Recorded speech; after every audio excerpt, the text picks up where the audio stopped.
Hi, ಈ ವಿಡಿಯೋಲಿ ಪನ್ನೀರ್ ಕರಿ ಹೇಗೆ ಸಿಂಪಲ್ಲಾಗಿ ಮಾಡೋದು ಅನ್ನೋ ರೆಸಿಪಿನ ತೋರಿಸಿದ್ದೀನಿ.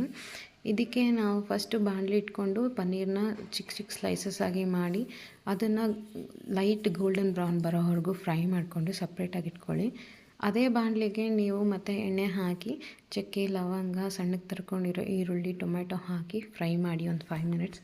ಈರುಳ್ಳಿ ಟೊಮೆಟೊ ಎಲ್ಲ ಮೆತ್ತಗಾದಮೇಲೆ ಟೊಮೆಟೊ ಕ್ಯಾಶ್ಯೂ ಹಾಕಿ ರುಬ್ಕೊಂಡಿರೋ ಪೇಸ್ಟನ್ನ ಹಾಕಬೇಕು. ಆ ಪೇಸ್ಟ್ ಹಾಕಿದ್ಮೇಲೆ ಒಂದು 5 to 10 ಮಿನಿಟ್ಸ್ ಕುದಿಬಿಡಿ. ಅದಾದಮೇಲೆ ಮೊಸರು ಜೊತೆಗೆ ಧನಿಯಾ ಪೌಡರ್, ಚಿಲ್ಲಿ ಪೌಡರ್, ಸ್ವಲ್ಪ ಅರಶಿಣ, ಗರಂ ಮಸಾಲ, ಉಪ್ಪು ಇದೆಲ್ಲ ಮಿಕ್ಸ್ ಮಾಡಿ ಆ್ಯಡ್ ಮಾಡಬೇಕು. ಅದನ್ನೊಂದು 5 to 10 ಮಿನಿಟ್ಸ್ ಕುದಿಬಿಟ್ಟ ಆದಮೇಲೆ ಅದು ಎಣ್ಣೆ ಬಿಡೋ ಥರ ಕಾಣಿಸುತ್ತೆ ನಿಮಗೆ. ಸೊ ಆ ಸ್ಟೇಜಲ್ಲಿ ನೀವು ಪನ್ನೀರನ್ನ ಆ್ಯಡ್ ಮಾಡಿ, ತುಂಬ ಚೆನ್ನಾಗಿ ಬರುತ್ತೆ ಟೇಸ್ಟು. ಕೊನೆಯಲ್ಲಿ ನೀವು ಕೋರಿಯಾಂಡರ್ ಮತ್ತು ಪುದೀನಾನ ಆ್ಯಡ್ ಮಾಡ್ಕೋಬೋದು. ಇಷ್ಟ ಇಲ್ಲ ಅನ್ನೋರು ಕಸೂರಿ ಮೇಥಿನೂ ಆ್ಯಡ್ ಮಾಡ್ಬೋದು. ತುಂಬ ಚೆನ್ನಾಗಿ ಬರುತ್ತೆ ಟೇಸ್ಟ್. Thank you.